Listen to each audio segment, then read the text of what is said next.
Hi friends, இது bachelor ரசம் எப்படி செய்யலாம்னு பார்க்கலாம். இதுக்கு நம்ம பூண்டு சேர்க்க தேவையில்லை, தக்காளி சேர்க்க தேவையில்லை. நம்ம தேவையான அளவு 2 டீஸ்பூன் எண்ணெய் சேர்த்துக்கலாம்.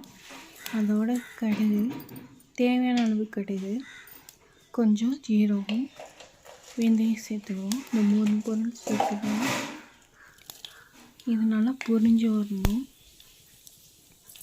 பொரிஞ்சு வரப்போ நம்ம என்ன பண்ணணும், பெரிய வெங்காயம் சின்ன சின்னதாக கட் பண்ணி வச்சுக்கணும். 3 வரமிளகா, தேவையான அளவு கருவேப்பிலை எடுத்து நம்ம 3த்தையும் போட்டு இப்போ நல்லா வதக்கலாம். இதை நல்லா பொரிஞ்சால் தான் நல்லாயிருக்கும். கடுகு போடணும்னு சொல்லுவாங்க. வெங்காயம், வரமிளகா, கருவேப்பிலை 3த்தையும் சேர்த்தாச்சு. இது நல்லா வதக்கலாம்.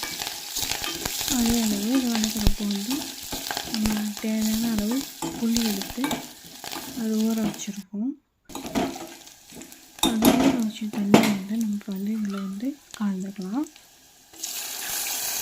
தேவைக்கேற்ப நம்ம தண்ணி ஊற்றி கலந்துக்கலாம். இதோட நம்ம என்ன செய்யணும்னா, கொஞ்சம் நான் ஏற்கனவே புளி ஊற வைக்கும்போது அதில் கொஞ்சோண்டு உப்பு போட்டு ஊற வச்சுருந்தேன்.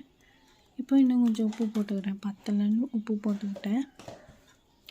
அப்புறம் இதுக்கு காரம் பத்தாதுன்னு நான் வீட்டில் அரைச்ச என் கையால் அரைச்ச மிளகாப்பொடி யூஸ் பண்ணிக்கிறேன். நீங்கள் தனி மிளகாப்பொடி கூட யூஸ் பண்ணிக்கலாம்.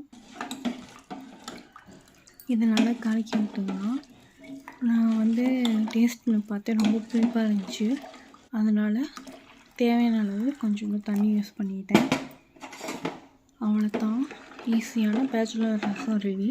இதனால் நுரம் வர அளவு நம்ம வெயிட் பண்ணால் பேச்சுலர் ரசம் சூப்பராக இருக்கும். நீங்களும் ட்ரை பண்ணி பாருங்கள். நுர கட்டியாச்சு.